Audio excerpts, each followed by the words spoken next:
So today we're using the VR welding machine, the Lincoln VR welder, and we're trying a little bit of manual metal arc welding.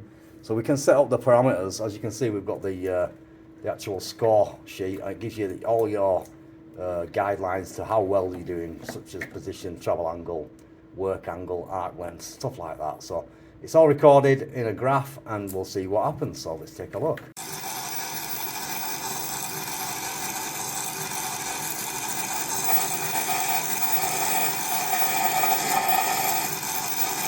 What I like about it is this is pretty realistic, the MMA side of it.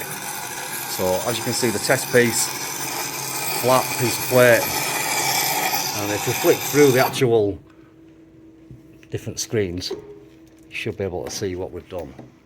So we've got two screens up, and you should be just enlarge on that one. So that's his actual run. It looks reasonably good.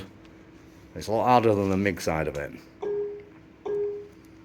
So virtual reality welding, and this is manual metal arc. Arc welding job. So the secret is to get your comfort and see if I can put a half decent weld down.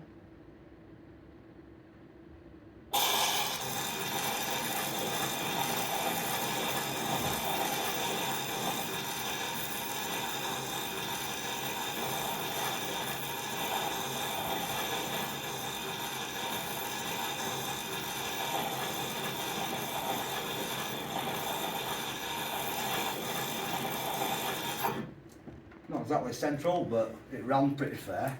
So let's have a quick look and clean it and see how it looks. So reasonable. Not too bad. Just see what the scores are like.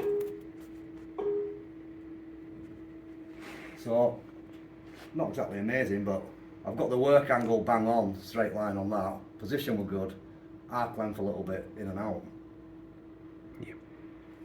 So yeah, what we like about it is it gives you a score. Not exactly a high score, but it certainly was a good fun trying to get it. Vertex Reality Welding.